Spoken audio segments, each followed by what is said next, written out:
금방이라도 사라질지 모른다는 예감이 들었다. 물어보고 싶은 게 있어.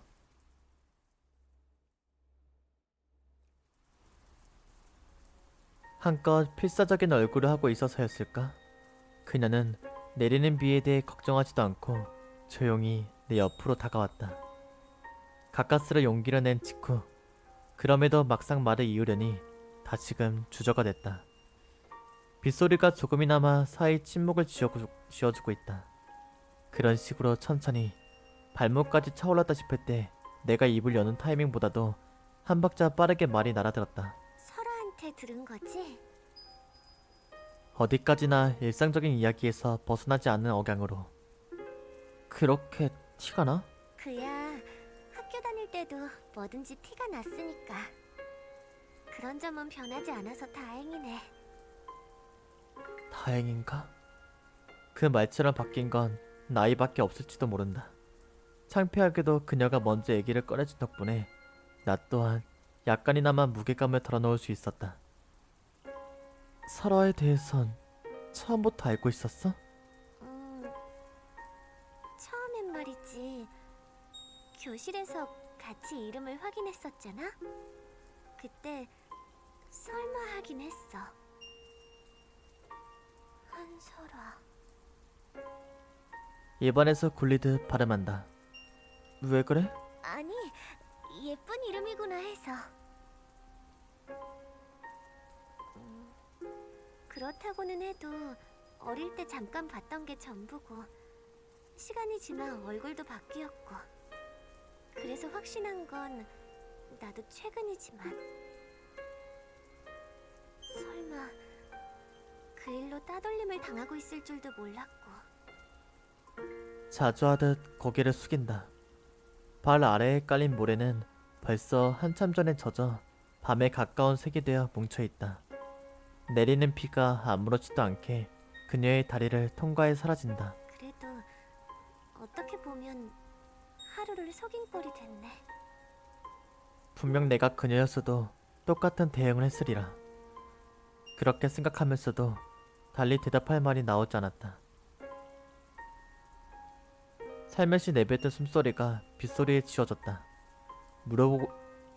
물어보고 싶은 게 무엇이었는지, 혹은 단순히 확인하고 싶었을 뿐인지. 술 기운이 방해해 머릿속이 제대로 정리되지 않았다. 그러나 그러한 머리로도 한편 이 기회를 놓친다면 앞으로는 영영 말을 꺼내지 못하리라는 확신이 있었다. 난 빗소리에 묻히지 않게 큰 소리를 내고 직후 아랫입술을 꽉 깨물었다. 이제껏 생각만 하고 있던 단어를 입에 담기에는 다소 용기가 필요하다.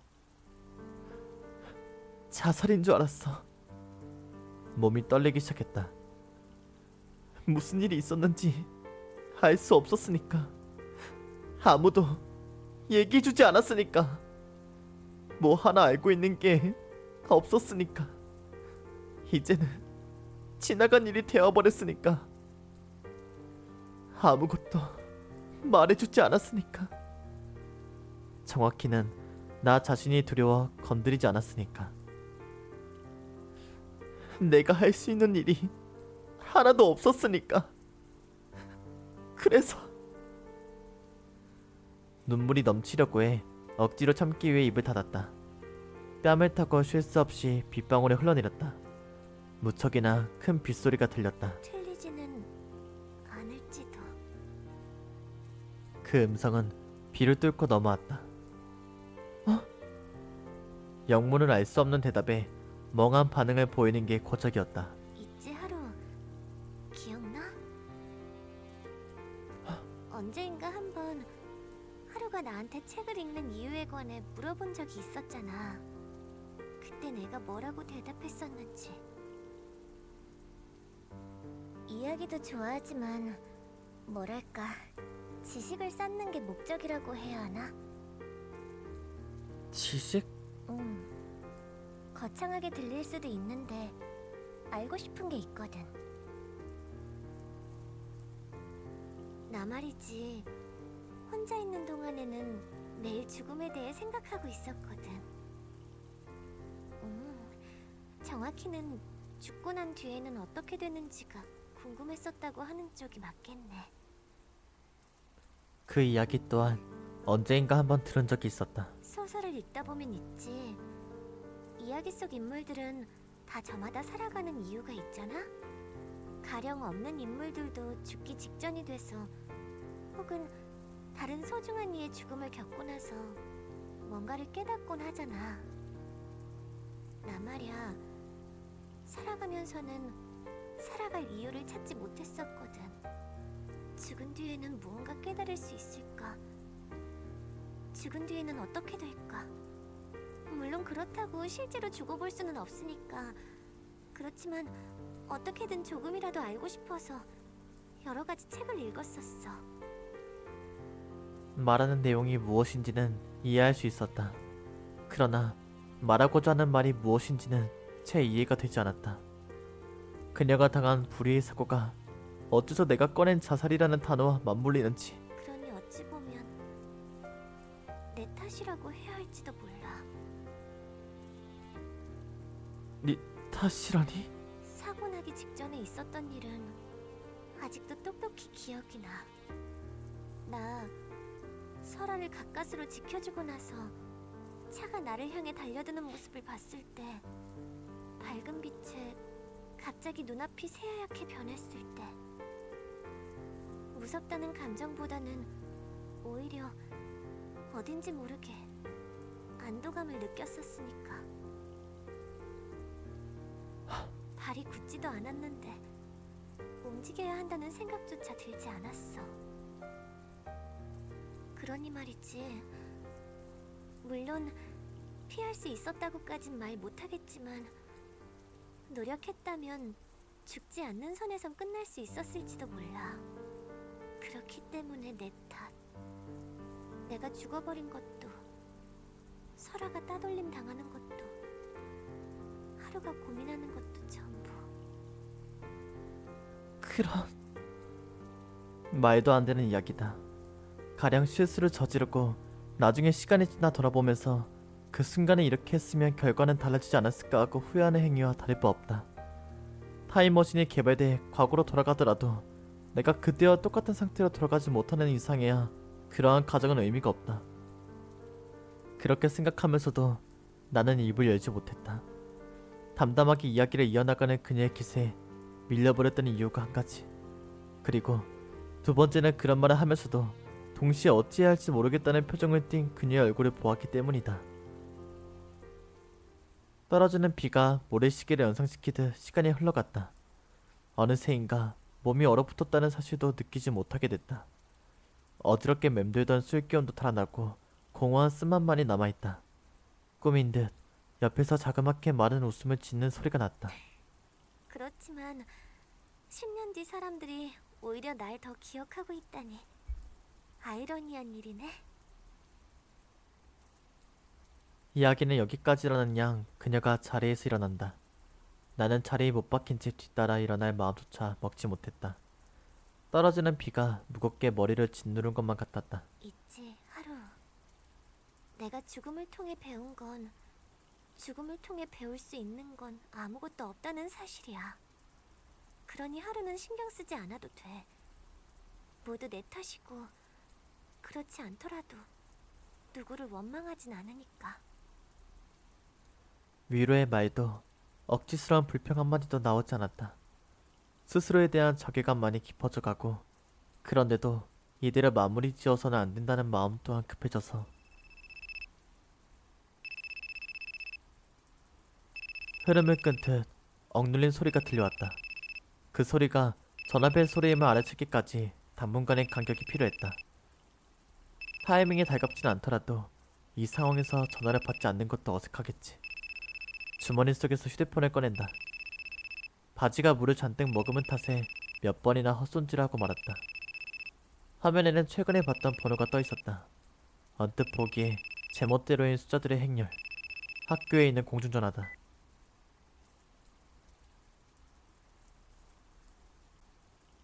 어떡하죠? 어떡하죠, 선생님? 캐르가 사라졌어요.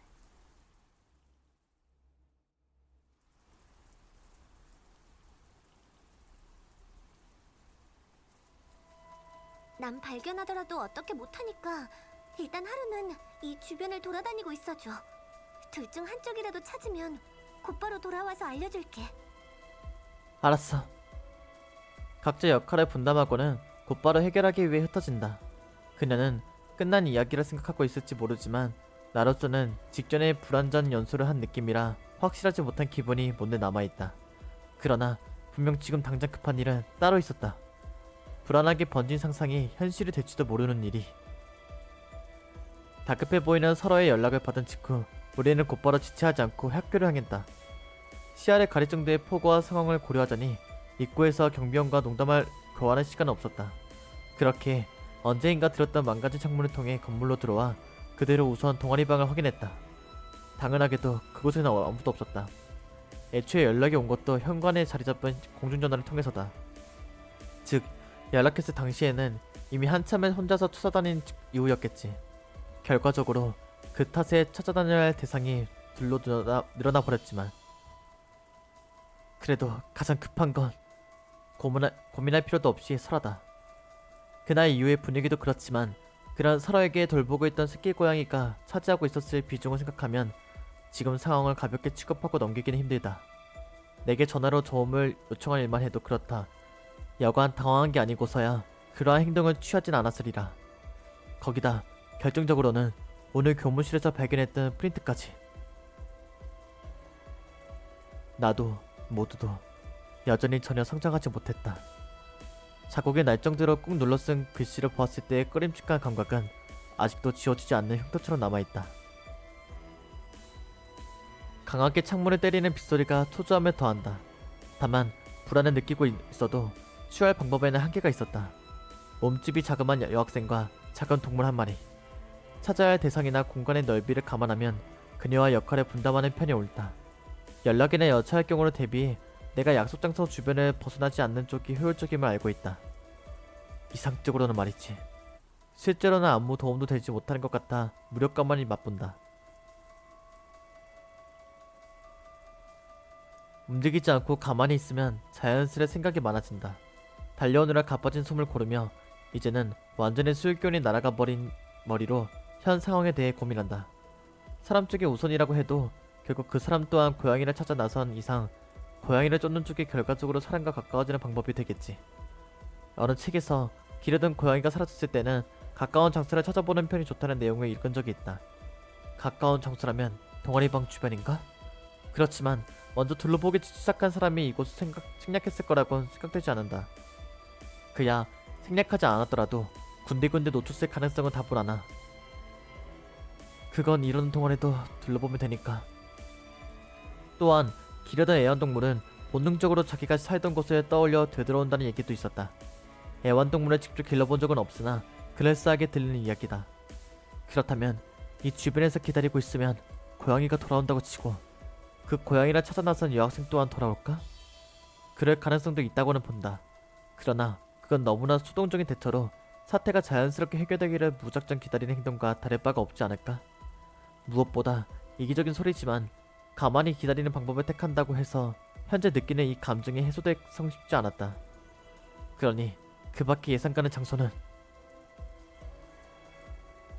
처음 발견했던 과학실, 음식 냄새가 날 만한 급식실, 어두운 건물 구석, 좁은 창고, 그리고 또 고양이는 높은 곳을 좋아한다. 중얼거리던 내뱉음과 동시에 묘한 감각이 온몸을 흡고 지나갔다. 그건 어디까지나 직감이라고밖에 표현할 수가 없었다. 그러나 그 부분을 인식한 순간 머릿속을 스쳐 지나가는 장면이 존재했다. 언제였을까? 분명히 들은 기억이 있었다. 예를 들어 옥상도 말이죠. 자물쇠가 걸려있는 듯 보여도 실은 살짝 열려있어요. 불안감이 급속도로 꿈틀대기 시작했다. 물론 확실할 만한 근거라고는 하나도 없다. 그러나 지금 있는 곳은 3층. 잠시 자리를 비우고 확인해보는 것만으로 해소할 수 있다면 싸게 먹히는 셈이다. 어떤 결과가 나와도 가만히 기다렸던 것보다 후회되지 않으리라. 일단 저장합시다. 아 갑자기 말 겁나 꼬여. 아 너무 오래서 다시 침착하자. 아 말 갑자기 너무 힘들어서 너무 빨리 하려니까 말 꼬인다. 삐걱거리는 문을 억지로 밀고 나오자 넓은 공간이 펼쳐졌다. 실내도 적당히 쌀쌀한 수준이었지만 건물 밖으로 나서니 보다 한기가 날아들었다. 비교적 익숙해졌다고 느낀 빗소리가 다시금 크게 귀를 때리기 시작한다. 시계에 맞지 않는 입김을 내쉬고 훑어보듯 주위를 확인한다. 쏟아지는 비가 안개처럼 시야를 가로막고 있다고는 해도 본래 탁 트인 공간이다. 바람에 딸려온 물건들이 군데군데 떨어져 있고 그 중에는 이미 담배꽁초와 같은 쓰레기가 고정돼 바닥에 눌러붙어 있다. 옥상에 담배꽁초가, 이런 양아치들! 한쪽에는 이젠 더 이상 사용하지 않는 물탱크가 떡하니 자리를 차지한 채로 그 밖에는 체면치레나 할 정도의 난간이, 그 난간 너머에 사람으로 추정되는 그림자가 서 있었다. 어둡고 멀어서 누군지까지는 파악되지 않았지만 찾던 대상의 확률은 무척이나 높아 보였다. 설마. 설사 아니더라도 누가 있는 거 틀림없고. 긴장된 마음을 다잡고 한 걸음씩 천천히 발을 뗀다. 신발 밑창에 물을 차는 소리가 묘하게 마음을 술렁였다. 심장이 불편하게 뛰기 시작한다. 좁혀지는 거리와 함께 점점 더 다급해졌다. 이윽고 상대방의 뒷모습을 확인할 수 있는 거리가 됐다. 아니다 다를까 찾던 인물이 그곳에 있었고, 나긋한 목소리로 어딘가를 향해 말을 거는 것 같지만 거의 들리지 않았다. 한순간 유령에게 말을 거는 게 아닌가 하는 생각이 들었다. 그러나 그 직후 시선을 쫓자 또 다른 무언가가 눈에 들어왔다. 난간을 넘어 건물 끝자락을 유유히 활보 중인 고양이가 있었다. 아씨. 놀란 와중에도 섣불리 이름을 부르면 위험하다 판단한다. 소리를 내는 일에도 주의한다. 자칫 최악의 상황이 벌어질지도 모르기에. 기척을 최소한으로 줄이고 천천히 다가가 최대한 안전하게 붙잡을 생각을 한다. 갑작스러운 상황이 벌어졌을 때를 대비한 시뮬레이션 또한 마친다. 어쨌든 침착함이 중요하다. 절대 서둘러서는 안 된다. 한 걸음 한 걸음. 점점 거리가 가까워지고 마침내 달려들면 반응하기 전에 팔이 닿을 만한 거리가 됐다. 그리고 돌발 상황은 공교롭게도 항상 그와 동시에 발생하는 법이다. 네 발로 바닥을 이동하던 눈동자가 서 있는 내 모습을 포착했다. 상대방의 초조해하는 반응은 신경 쓰지도 않은 듯 늘어지는 울음소리를 내고는 이어 자신의 발에 디디고 있던 위치를 잊어버린 양 두 발에 힘을 주고서 반응할 수 없는 한순간에 벌어진 일이었다. 그녀가 지른 비명인지 내 입에서 나온 비명인지 찢어지는 단말마가 울려 퍼졌다.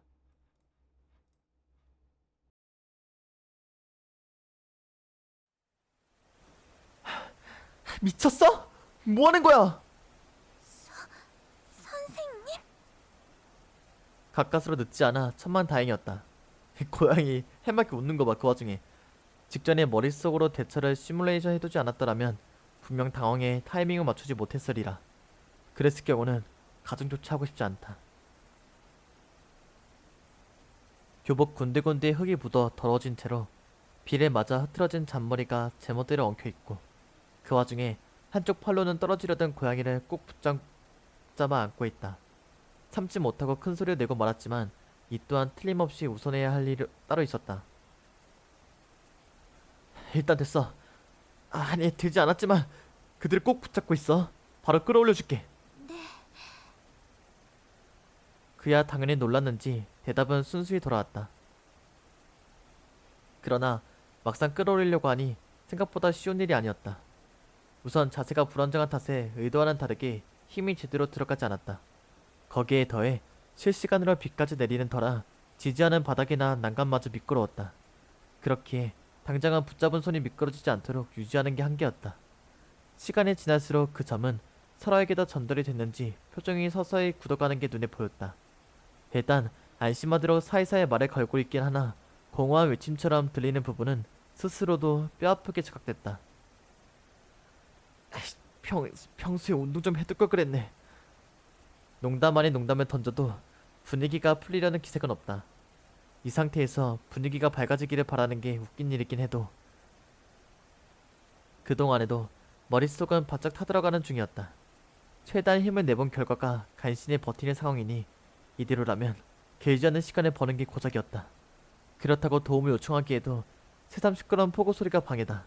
시간도 늦을 대로 늦었으니 외침이 누군가에게 닿기를 기대하기란 상당히 어렵겠지. 안 그래도 없는 차량만 소모될 위험이 크고, 그래도 이대로는 상황이 점점 악화기만 할 미래가 손에 잡힐 듯 보여서 선생님? 선생님? 미안. 이럴 때가 아닌데. 부르는 목소리에 정신을 차린다. 고민도 중요하지만 심각함을 덜어주는 일 또한 마찬가지로 중요했다. 지금 무엇보다 불안감을 느끼고 있을 쪽은 설아이기에. 죄송해요. 그니까 사과는 나중에 하고 지금은 먼저. 아무래도 힘들 것 같죠? 자르듯 파고 들어온 발언에 무심코 숨을 삼키고 말았다. 삼키던 숨이 목에 걸려버린 듯 아무런 말이 나오지 않았다. 밑에서 보고만 있어도 알아요. 이대로는 힘들단 것지만. 그리고 그게 딱히 선생님 잘못이 아니란 것도요.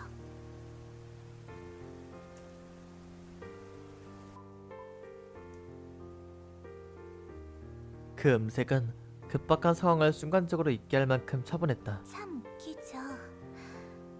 제대로 데려다 키우던 고양이도 아니었는데 따지고 보면 길고양이를 구하려다 대신 죽게 됐으니 말이에요. 무슨 얘기를 그렇게 대신 죽는다니. 알고 있어요. 선생님 말고는 더 도와주러 올 사람도 없다는 거. 그 말은 단순히 지금 상황을 얘기하고 있다기에는 다르게 들려서 저 말이죠. 지금 이상하게 마음이 편해요. 이런 말 해서는 안 되겠지만 아빠도 그때 저를 구해줬던 언니의 마음도 조금은 알 것도 같고요. 물론 이걸로 속죄가 된다고 생각하진 않지만 더는 어쩔 수도 없으니까요. 그렇게 말하고는 상황에 어울리지 않는 자그마한 미소를 띈다.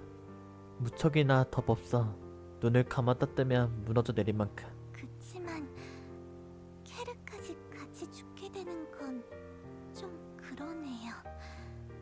기껏 구해주려고 뛰어들었는데. 그러니까요, 선생님. 하나만 부탁할게요. 그만. 제가 이대로 팔을 뻗어 들어올릴 테니 저 대신 꼭 잡아주세요. 부탁이야. 그만 말해. 저는 괜찮아요, 선생님. 그럴 리가 없잖아. 괜찮아요. 저는 조금만 더 기다리면 분명 다른 방법이 있을 거야. 그런 일 포기하지 말고. 괜찮다고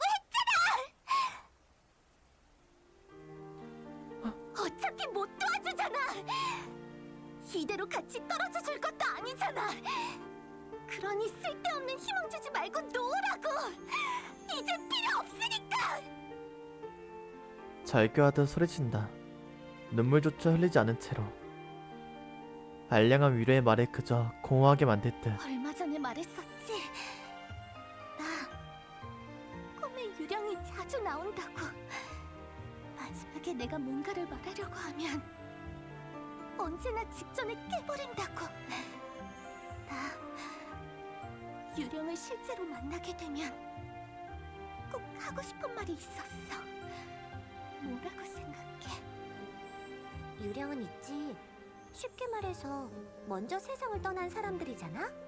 만약 정말로 존재한다면 한 번쯤 만나서 여러 가지 물어보고 싶은 게 있었거든. 난 혹시나 유령이 존재하면 죽은 뒤에는 어떤지 물어보고 싶었어.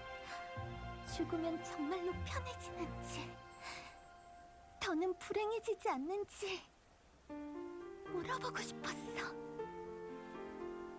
울고 싶은 듯한 표정을 지으면서도 눈물은 흘리지 않는다. 선생님은 있지. 상처가 성장에 도움이 된다는 말을 믿어? 난 하나도 믿지 않아. 누구나 상처를 겪지 않는 편이 행복하고 더 다르게 성장할 수 있다 생각해. 빗물을 머금은 눈동자가 나를 응시한다. 시선이 겹친다. 금방이라도 빗속으로 사라질 것만 같은 목소리였다. 더는 살아야만 하는 이유를 잘 모르겠어. 모르겠어. 어떻게 해야 해? 선생님. 몇 번이나 입을 열려고 했지만 숨소리마저 되지 못했다. 어린 나이에 더는 살아갈 이유를 찾지 못하겠다고 절망하는 제자의 마음에 닿을 만한 말이 나에게는 하나도 없었다. 물론 그렇다고 한들 이대로 내버려 둘 수는 없었다. 그러나 그 이상으로 마음 한구석에서 그녀의 말에 공감하는 내가 있었다. 그야 나도 얼마 전까지는 같은 생각을 했었기에 살아갈 이유를 찾지 못한 채 억지로 하루하루를 보내고 있었으니까. 그렇기에 내가 꺼낸 말은 그녀에게는 뜻밖이었으리라. 맞아. 나도 그렇게 생각하지 않아. 불행한 일을 겪는 게 성장에 도움이 된다고 믿지 않아. 살아가는 힘은 눈물에서 나온다고 하는 사람들이 있지만 난 동의하지 않아. 그러니까 그렇지만 그 이상으로 죽은 뒤에는 행복 같은 건 없다고도 생각해. 이렇게 얄팍한 말이 마음에 닿을 리는 없다. 말하는 나도 이런 말로 누군가를 설득하는 게 가능할 거라고는 생각하지 않는다. 그런데도 내가 가진 말은 그 정도밖에 없어서. 선생님 말이지. 학교 다닐 때 여자친구가 있었어. 정말 좋아하는 사람이었어. 아니, 그때보다도 지금 더 좋아할지도 몰라. 무슨 그리고 그 애는 10년 전에 사고로 세상을 떠났어. 죽은 뒤에야 깨닫고 후회했어. 난 그 사람에 대해 아무것도 모르고 있었다고. 어디에 사는지도, 가족에 대해서도, 뭘 좋아하고 싫어하는지도, 그리고 무슨 고민을 떠안고 있었는지도. 변명으로 넘기기에는 너무나 중요한 일들을 스스로가 너무 한심해서 몇 번이나 죽으려고 했어. 그렇지만 죽는 것도 두려워서 결국은 지금껏 죽은 듯이 살아왔어. 이제 와서 돌아보면 아마 어떻게든 살아갈 이유를 찾아보려고 살아온 게 아닐까 싶어. 물론 여전히 발견하지 못해 헤매는 중이다. 그래도 지금은 솔직히 얘기해서 그래도 죽지 않고 살아와서 다행이라고 느끼고 있어. 학생일 때는 학교란 가정이 전부처럼 보일 거야. 나도 그랬으니까. 지금 내가 그걸 부정한다고 해서 그렇구나 하고 이해할 만큼 쉬운 일이 아니라는 건 나도 알아. 그런데도 커가면 사실 세상은 훨씬 넓고 내가 전부라고 여겨왔던 일들이 그리 큰 비중을 차지하지 않는다는 점 또한 깨닫게 돼.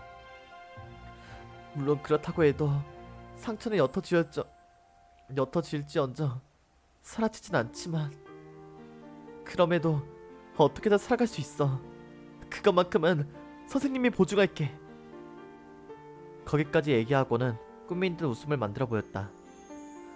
손에 잡힌 무게가 이제는 버겁고 비에 젖은 머리가 제멋대로 헝클어졌을 테니 꽤 볼품없는 미소가 됐으리라. 설아 또한 어안이 벙벙한지 이해가 더딘 듯한 표정을 짓고 있다. 그러나 최선이었다. 말하고 나니 결국 걱정했던 대로 마음을 건드릴 만한 이야기가 아니었다는 점만 재확인되었을 뿐이지만 문득 끝내 전하고 싶은 말이 떠올랐다. 그리고 그 말이 제가 고민하던 일에 마침표를 찍어주지 않을까 하는 확신이 있었다. 그리고 만약 여기서 설아 네가 떨어지는 걸 막지 못하면 이번에야말로 난 아무것도 하지 못했다는 죄책감에 일어서지 못할지도 몰라. 그러니 날 위해서라도 죽지 말아줘. 부탁할게. 그러니 하루는 신경 쓰지 않아도 돼. 모두 내 탓이고 그렇지 않더라도 누구를 원망하진 않으니까. 그녀가 내가 전하려던 말이 지금이라면 조금은 이해될 것도 같았다. 이야기를 마치니 설아는 나를 향해 두 눈을 크게 뜨고 있었다. 그 아래에 빗물과 같은 눈물방울이 맺힌다. 저는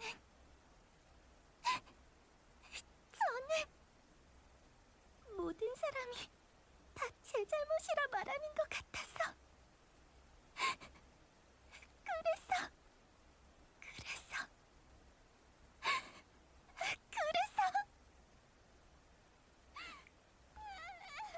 더 이상은 문장이 되지 못했다. 눈물 대신 말을 쏟아내려는 고장난 카세트 테이프처럼 같은 단어만을 반복했다. 그리고 허리를 감싸오는 감촉이 있었다. 고생했어, 하루.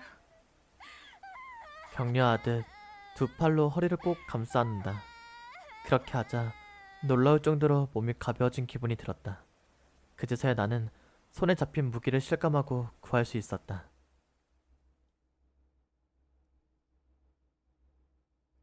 그리고는 자그마한 사건에 대한 뒤풀이가 벌어졌다. 한참을 공중에 매달려 있다 내려온 설아는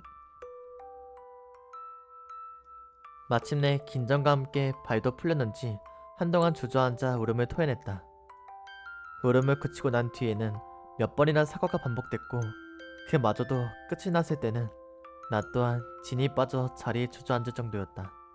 물론 당장 홀가분해졌다고 해서 둘러싼 주변 환경이 해소되는 건 아니어도 그러는 와중에도 고양이를 꼭 아는 채로 나름대로 생각한 바가 존재했던 모양이다. 학교 문제와 신경 쓰이던 고양이의 거취는 할머니 할아버지께 한번 말씀드려보겠다는 말로 이야기는 한 차례 마무리됐다. 그리고는 동아리 방으로 돌아와 잠시 뒷정리를 하는 시간을 가졌다. 홀딱 젖어버린 옷도 그렇고 정식으로 고양이를 데려가 키우기로 결심한 이상 남은 용품을 정리할 필요가 있었기 때문이다. 그마저도 그리 많은 양은 아니기에 금세 일단락돼서 돌아가는 길에 배웅해주려 했다가 혼자 돌아가겠다는 말을 듣고 다소 뻘쭘해지기도 했으나 아무렴 무서운 이름을 가진 보디가드도 있고 오랜만큼은 걱정은 살짝 덜어도 괜찮겠지. 그렇게 설아를 먼저 보내고 나서 우리도 동아리방을 뒤로했다.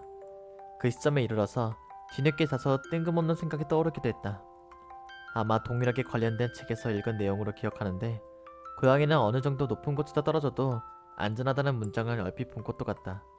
그러나 확실하지 않은 내용이고 결과적으로 좋게 된 게 좋은 일이겠지. 아직 채 빗물이 빠지지 않은 신발로 복도를 걷는데 불현듯 발소리가 겹쳐 들렸다. 그 소리는 아래층부터 들리기 시작해 이윽고 같은 층으로까지 올라왔다. 비가 내리는 밤, 어둠이 내려앉은 교내 복도, 거듭해서 쌓인 스트레스.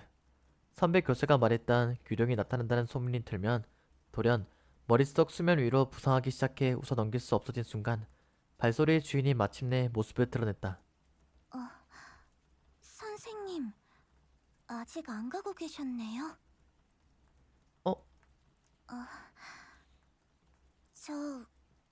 그게 우산을 안 가져왔어요. 호응하듯 고양이가 늘어지게 울었다.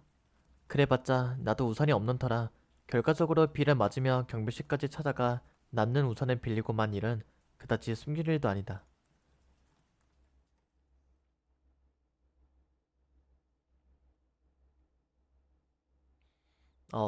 중간에 되게 슬펐네요.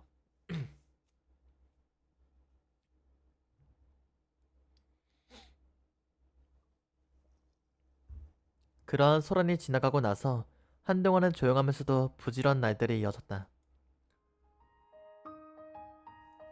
준비하는 내내 힘들었던 시험은 정작 당일이 되니 할 일이 사라져 부담감이 해소됐음에도 다소 얼떨떨한 감정이 공존했다. 뭐 며칠 뒤에는 곧바로 채점이다 뭐다 재차 마음고생이 시작됐지만 준비 기간에 겹쳤던 일들과 비교하면 넉넉하게 버틸만한 정도였다. 다음번에는 이번보다 익숙해지겠지. 설화로 말하자면 고양이를 키우는 문제는 의외로 흔쾌히 허락받은 듯했다. 그러나 학교 문제에 있어서는 다소 받아들임의 차이가 발생한 모양인지 소심스럽게 도움을 청해오는 바람에 시들에 미묘하게 역행하는 가정 방문을 진행하게 됐다. 결과적으로 그 부분은 이해가 통하며 마무리되어 얼마 전 설아는 다니던 학교를 떠나 전학을 가게 됐다. 개인적으로는 섭섭한 일이나 어쩔 수 없음을 이해하는 과정은 분명 우리 모두에게 필요한 일이겠지. 그렇게 동아리방은 이전으로 돌아와 다시금 소란스러움에서 한 구역 멀어지게 됐다. 그리고 그날 미처 마무리하지 못한 정리를 하는 도중 물건들 사이에서 작은 메모를 발견했다. 그곳에는 이전보다 약간은 힘이 빠진 글씨체로 나중에 어엿하게 성장하게 됐을 때 꼭 다시 연락드릴게요 라는 문장이 조용한 의지를 가진 채 적혀 있었다. 귀찮은 일이 벌어지는 건 껄끄러우니 그녀에게는 들키지 말아야겠다. 그런 식으로 시를 느슨하게 푼 듯한 나날들이 평온하게 흘러갔다. 하루하루 소란을 싫어하는 나로서는 내심 이런 날들이 계속되기를 원했지만 세상은 결국 이벤트 없이는 진행되지 않는 법이다. 계속 이거 나도 모르게 누르게 되네. 옆에 떠돌아다니기를 좋아하는 유령이 함께 있기에 더더욱. 그렇기 때문에 그러던 어느 날 그녀가 말해온 것이다. 나 말이야 일기를 쓰고 싶어 하고. 일기? 일기. 의도를 정확히 파악하지 못했기에 되물으니 같은 대답이 넘어왔다. 일기... 그러니까 오늘 있었던 일을 기록하고 싶다는 얘기지? 맞긴 한데 그렇게 풀어서 설명할 필요 있어? 너 근데 글 혼자 쓸 수 있니? 아니 혹시나 잘못 이해했나 해가지고. 다소 뜬금없는 발언이라 재확인하고 말았다. 하루 이틀은 아니라곤 해도 아무튼 그래서 일기를 쓰고 싶어. 그건 알겠는데 어떻게 하려고? 그건 많이 고민해봤는데 결국 하루가 대신 써주는 수밖에 없다는 결론이 나왔어. 뭐 그렇겠지.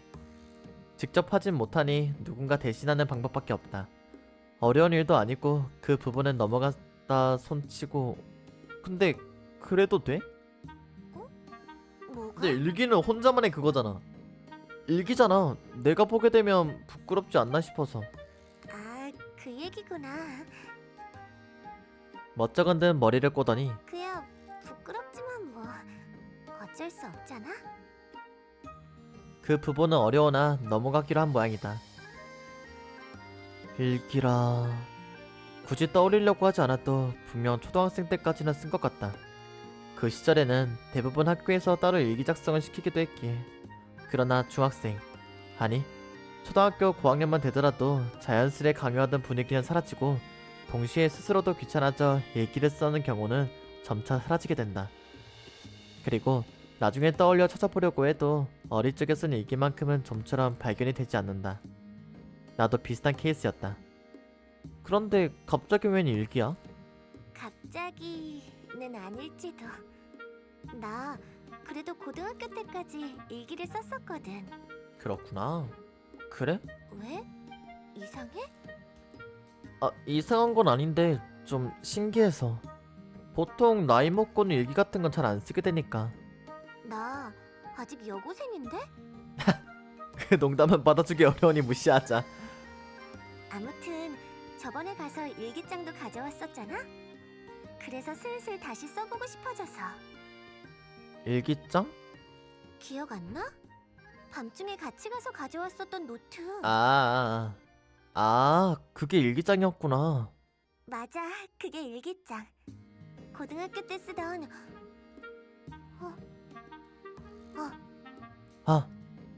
저질렀다는 표정이다. 아니, 그게 일기장은 맞긴 한데 그러니까 누구 보여주기 부끄럽다고 했던 거고.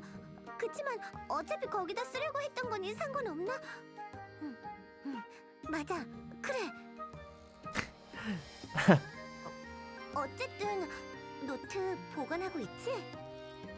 그렇게 물어오는 그녀도 장소는 알고 있을 것이다. 그날 가져오고 나서 위치를 딱히 바꾼 적은 없기에. 그 뒤로 한참 방치해두긴 했어도 발견했던 당시가 당시였던 만큼 살짝 먼지가 쌓인 정도로는 그다지 더러워진 티가 나지 않았다.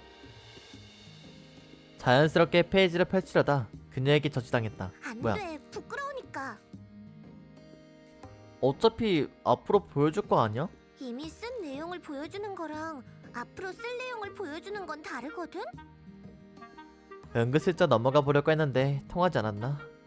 그리고 실감은 안 나지만 실제로는 10년이나 지났으니 나도 세세한 내용은 거의 기억나지 않는단 말이지. 뭐가 적혀 있는지도 모르는 걸 다른 사람한테 보여줄 수도 없고. 하긴 그렇겠네. 따라서 훔쳐보기 금지. 이해했어? 네네, 이해했어요. 뭐 흥미 본위로 보여달라는 문제는 아니니라. 페이지는 뒤에서부터 사용한다고 하고. 아, 그나저나 하루. 이제 바쁜 건 괜찮은 거지? 한동안은. 그리고 약간이긴 해도 요령도 붙었으니 다음부터는 덜하지 않을까 싶어. 그런데 그건 왜? 생각해보면 말이야. 지금 상황에서는 일기를 써도 매일 비슷한 내용이 되지 않을까 싶어서. 물론 일기가 소설도 아니고 매번 특별한 내용만 적을 순 없지만 대신 도와주는 건데 같은 내용만 쓰게 하긴 미안하잖아? 재미도 없고. 그치. 그런가? 나는 그다지 상관없는데.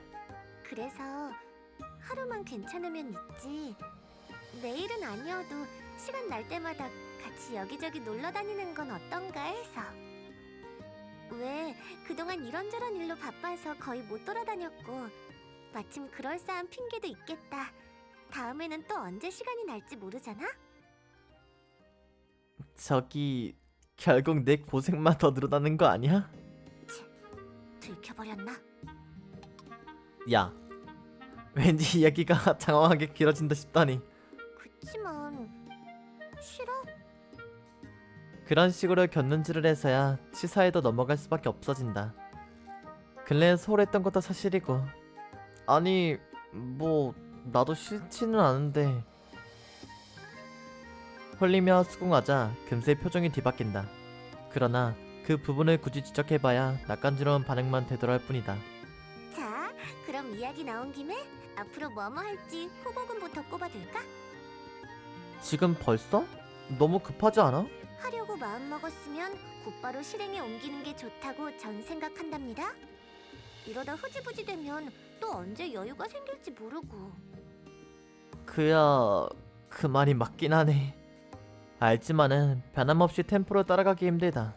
하루는 어디 같이 가고 싶은 곳 없어?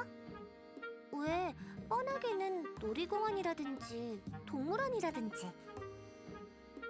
놀이공원의 동물원이라 그렇게 생각하니 안 간지 오래됐네. 마지막은 누구랑 갔었는데? 어릴 때 가족들이랑 그러니 오해하지 않아도 돼. 장난이야 장난. 여자친구 한둘쯤은 있었어도 이상하지 않고. 없었대도. 아무튼 생각해봤더니 놀이공원은 안 되겠다. 이 상태로 놀이기구를 탈 수도 없으니. 유령인 상태로 유령의 집은 한번 가보고 싶지만. 그럼 주변에서 보기엔 성인 남자 혼자서 유령의 집에 들어가는 건가? 난이도가 쉽지 않아 보인다. 하긴 직접 즐기는 쪽은 무리가 있겠네. 그럼 웬만해서는 보러 다니는 쪽인가? 아쿠아리움 이런 데 있잖아. 동물원. 그런 식으로 이런저런 후보군을 탐색하다 보니 모르는 사이에 저녁 노을이 내려앉아 있었다. 중간부터는 기억해두기 힘들 정도로 목록이 늘어난 관계로 공책의 힘까지 빌리게 되는데 덕분에 본격적으로 일기를 쓰기 전임에도 마지막 페이지는 이미 펜에 굴릴 틈도 없이 빼곡히 채워져 있었다. 불현듯 이렇게 보니 꼭 아니 꽤 많아서 다 돌려면 한참이겠다 싶어서. 그래? 그래도 막상 체크해 나가기 시작하면 의외로 금방일걸? 그리고 뭐 꼭 전부 다 해볼 필요도 없고. 어차피 앞으로도 쭉. 돌연 이야기하던 입이 움직임을 멈췄다. 마치 한순간에 말을 잃어버린 듯했다. 쭉? 내 한바짝 늦은 되물음이 끌어낸 대답인지는 모르겠지만 쭉 남아있을 거야. 이 의미심장한 말은 도대체 뭐지? 증발하는 건가?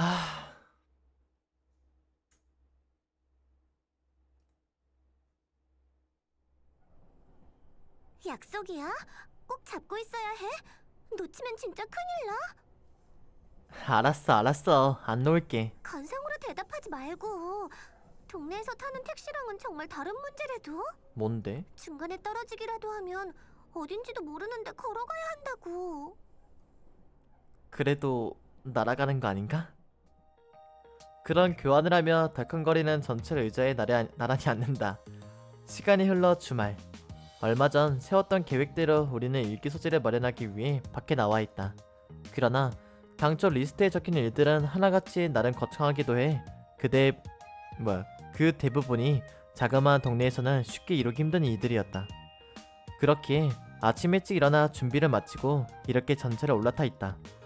전철을 탄다는 행위 자체가 아슬아슬한 밸런스 위에서 성립되고 있다는 게 믿업지 못한 문제라면 문제지만 전철도 그러고 보니 10년 만이네. 잠시 후 비로소 긴장이 풀린 그녀가 새삼스러운 목소리로 입을 열었다. 우리 어디 놀러 갈 때는 대부분 전철 타고 이동했었잖아. 버스는 알아보기 어렵고 택시는 비싸서 거의 못 탔고. 지금도 비슷해. 돈 벌기 시작하니 택시는 더 비싸게 느껴지고 버스는 여전히 알아보기 어렵더라. 이러니 저러니 해도 가장 편한 수단은 전철이다. 그래? 세월이 지나도 크게 변하는 건 없구나. 뭐 나도 나이를 먹었는데도 여전히 표정에 다 티가 나니까. 그거 신경 쓰고 있었어? 신경 쓰다 마다. 빠빠빠. 있지. 전철 흔들리지. 그야 흔들리지. 몸도 같이 흔들려?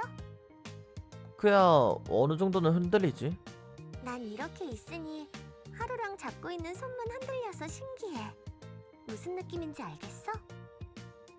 누가 팔을 잡고 살살 흔드는 느낌인가? 살짝 다르려나? 자, 봐. 이렇게. 야, 손 놓지 말라며. 하루가 꼭 잡고 있어주면 되잖아? 봐봐. 몸은 그대로 있는데 손에만 진동이 느껴지니 신기할 것 같지 않아? 알았으니 앉자. 이제 얼마나 더 가야 도착해? 내릴역 이름만 알아둬가지고 지금은 어디쯤인지 잘 모르겠네. 나도 그것만 들어서 휴대폰으로 좀 찾아보면 안 돼? 한 손으로 화면 만지기 힘든데. 전혀 예상치 못한 이유로 거절하네.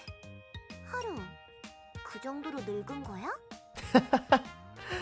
너랑 똑같은 나이거든? 아닌데, 난 앞으로도 죽기 전까지 쭉 여고생이거든? 아니, 이미 죽었으니까 죽어서도 여고생이거든? 평생 애가 될 것 같긴 하네. 도착했나 보다. 내리자. 하... 와, 뭐야. 도착한 직후로부터 한참은 그저 멍한 감탄사만이 흘러나왔다. 와, 이쁘다. 우뚝 선 풍차와 동화같이 핀 튤립밭. 막연한 이미지로만 가지고 있던 풍경이 그대로 눈앞에 펼쳐져 있었다. 나 이렇게 꽃이 많이 피어있는 모습은 실제로 처음 봐. 사진으로 보는 거랑은 아예 다르구나. 그러게, 솔직히 놀랐어. 지금껏 꽃놀이 등으로 축제를 한다고 했을 때는 톡 까놓고 이해할 수 없다는 마음이 컸는데 오늘부터 그 인식이 크게 바뀔 것만 같다. 풍차랑 튤립하면 네덜란드가 유명한가?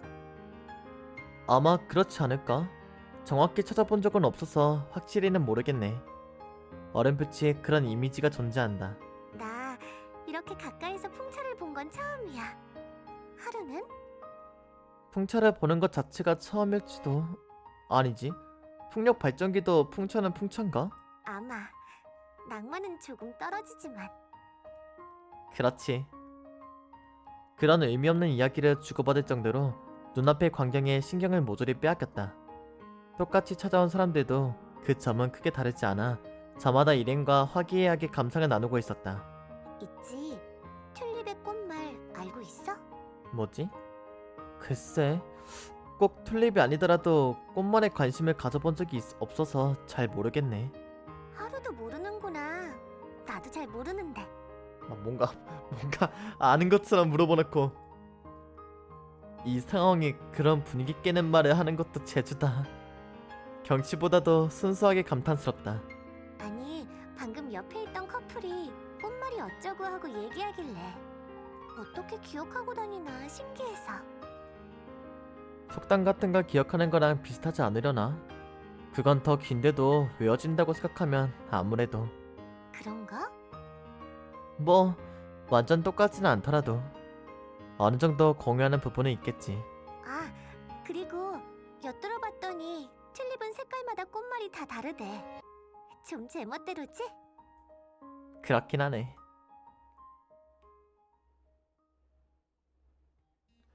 조금 장소를 옮기자 널찍한 공간에 나무들이 한데 모여 그늘을 만들고 있었다. 휴식 공간으로 조성해뒀는지 군데군데 기다림 벤치가 마련되어 그 위에서 도시락을 먹거나 떠들거나 하는 사람들이 보였다. 우리도 도시락 싸올 걸 그랬나? 난 괜찮아. 어차피 내가 싸야 하는 거고. 그게 아니더라도 애초에 큰 목적만 가지고 밖으로 나온 터라 세세한 부분은 준비가 부족했다. 이거 너무하네. 알려준 사람이 누군지는 잊었어? 하루는 어째 스승에 대한 존경심이 부족하단 말이야? 선생님이면서.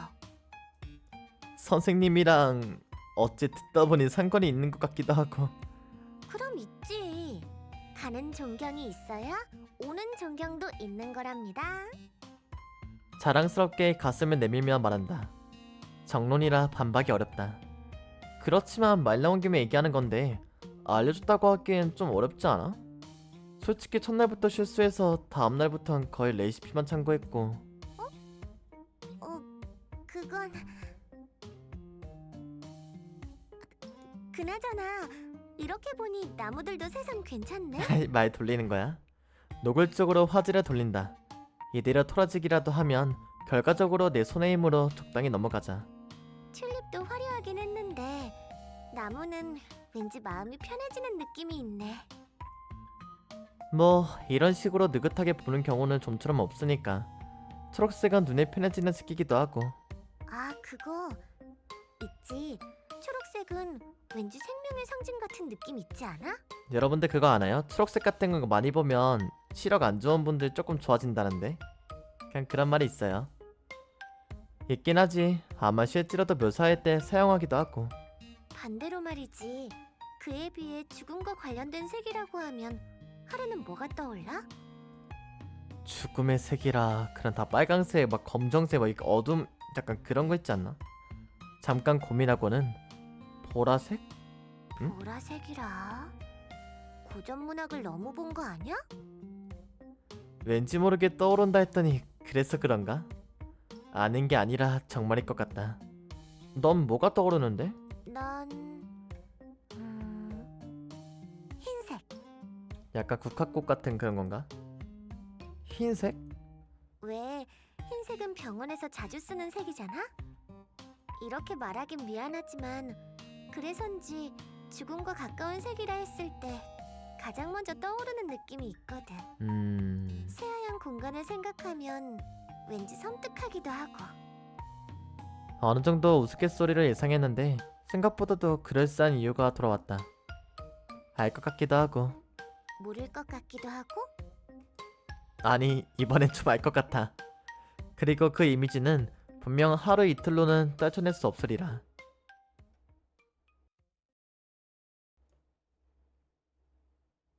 물어봤더니 하루는 보라색이라 했다. 아마 고전 문학을 너무 본 영향이 아닐까 싶다. 잠깐만 이거 내가 대신 써주는 거 아니야? 아마 고전 문학을 너무 본 영향이 아닐까 싶다.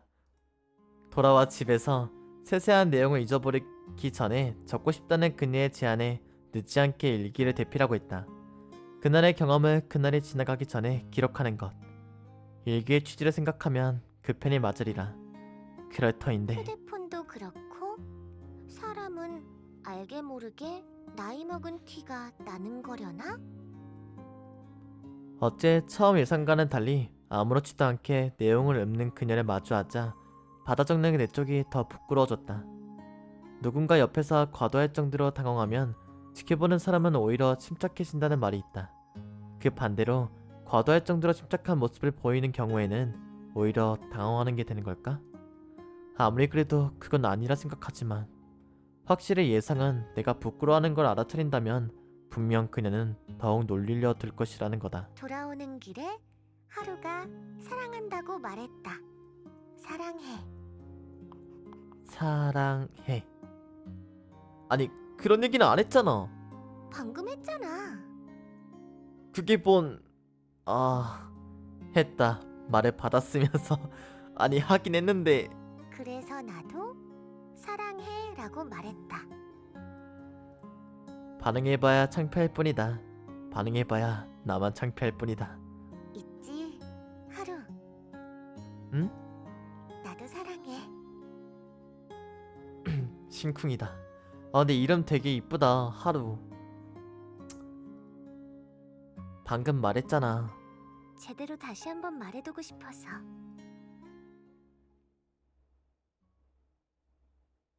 그러니까 저번에 하지 말랬던 거 기억 안 나? 하루가 이상한 사람 취급받는 모습 보기 싫대도. 그 정도로 이상한 말은 안 할 테니 걱정하지 마. 뭐 그렇다고 그냥 들어가기에도 기분이 좀 그렇잖아. 그건 그렇지만. 뭐야 어디길래? 한 분이신가요? 아니요 2명. 야 씨. 코코. 1인분이 있으시군요. 네. 입장권만 해서 2장 주세요. 입장권만 해서 2장 말씀이시죠? 합해서 48,000원입니다. 아쿠아리움인가? 이렇게 비싼 곳은 아쿠아리움밖에 없는데? 시선을 바로 하자 불만 섞인 눈으로 쳐다보는 유령이 있었다. 뭔가 속은 느낌이야. 그래? 응. 미묘하게 기분이 나빠. 예상과는 다른 반응이다. 괜찮아. 그만큼 미묘하게 기분이 좋기도 하니까. 그래. 어째 미묘한 분위기였지만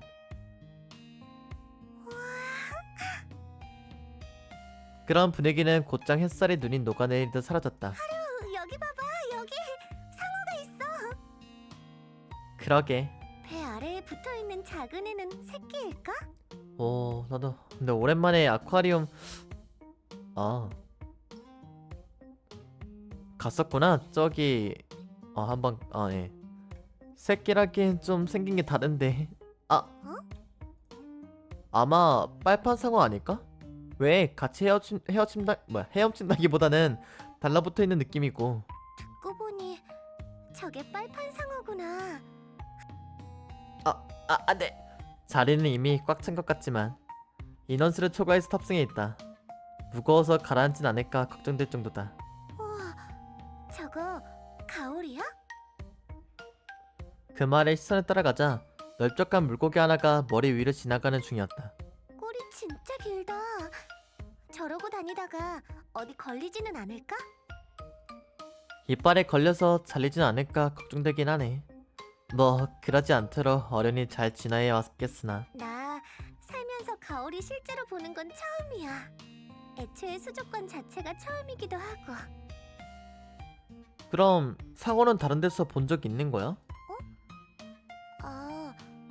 그렇게 생각하니 상어도 처음이네? 이상하네. 왜 상어는 처음 봤다는 생각이 안 들지? 영화도 그렇고 여기저기서 너무 많이 나와서 그런가? 가오리도 익숙하지 않은 물고기는 아니잖아? 그럼 신기하게 생겨서 그렇다든지. 그럴 확률이 높겠다. 봐봐. 얼굴도 진짜 웃기게 생겼고. 맞아, 이 밑에서 보면 좀 재밌게 생겼어. 아래에서 올려다보면 말한다. 믿기 힘들겠지만 그건 코랑 입이고 눈은 다른 애들처럼 앞에 달려있어. 정말? 정말이다. 맞아. 스탬프다. 하루, 스탬프 찍자. 안쪽으로 들어서자 입구 가까운 곳에 스탬프를 찍는 용지가 보였다. 스탬프... 그러니까 내가 찍고 다녀야 하는 거지? 생각해보니 그렇게 되려나? 그렇게 되겠지. 상상해본다. 보통 어린애들용이라는 인식이 있는 스탬프를 다 큰 성인 남자가 그것도 혼자 찍고 다니는 모습을. 되게 부끄럽겠네. 주변 시선이 애매모호하게 따뜻하게 예상되기에 더더욱 그렇다. 그래도 한 번쯤은 기념으로 해보고 싶지 않아? 이번이 아니면 언제쯤 해볼 수 있을지도 모르고. 아니 근데 상상하니까 좀 웃기고 재밌네요.